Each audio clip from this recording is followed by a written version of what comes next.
So my dad owned a skating rink and a bar in Buffalo, New York.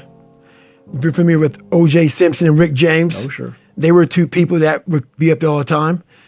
And my dad was a big-time alcoholic. He ran prostitutes. He wasn't a good guy.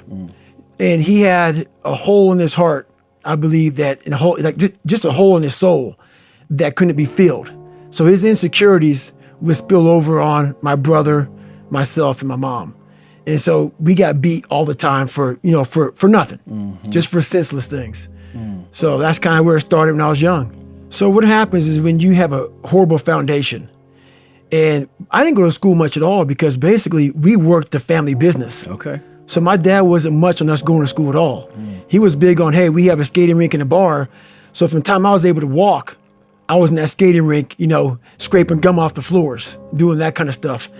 But I didn't realize until about my second grade that I had a really bad learning disability. And my parents didn't pick up on it at all because they were so busy. My mom was going through stressful times and my dad didn't care at all.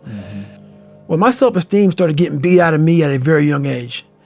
So when you're getting beat for nothing, just because your dad is an alcoholic, and he wants to put his rage on you, you don't know what you're doing wrong. So when you're young, that's when your mind starts to develop. And my mind wasn't developing at all. So I didn't know right from wrong or anything else. And so my character was very flawed. But what happens is when you come from a very broken foundation, your mind only sees hate and evil. When you come from a society like I did, I had zero self-esteem and I feared things. I had zero self-confidence and I was looking for anything I could that I could gravitate to. So it was lying. But that's when I realized, and it was a long process, that without having self-esteem, you are done. That's the number one thing you have to have in your life. My mom was working 3 jobs. She wasn't at home ever. So she didn't know how badly, but my job as the man of the house is just me and her. That's right. I didn't want to tell her how bad life was for me, how bad I was struggling, how much school I was missing. And I went in the mirror and I called it the accountability mirror. But I went to the mirror, the accountability mirror, I looked at it and I said, my God, man, you are on your own. And what are you going to do about it? And that's when I slowly started to change my life. But, it doesn't happen that quickly. No. But I slowly started to change when I was about 17 years old. I went to a recruiter's office and the recruiter said, hey, you have to take an ASVAB test.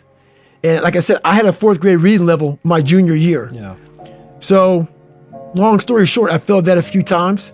I had one more chance to take that test. And that's when I really developed my work ethic. I had to start building on something.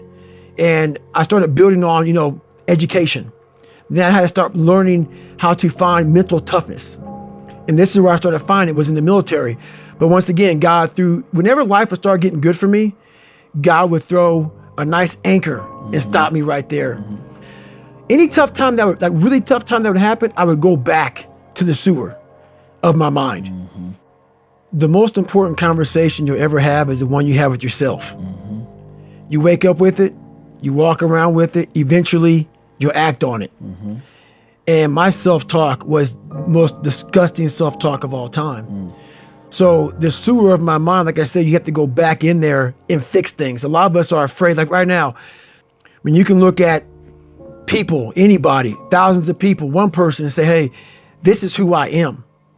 And this is where I have to fix myself.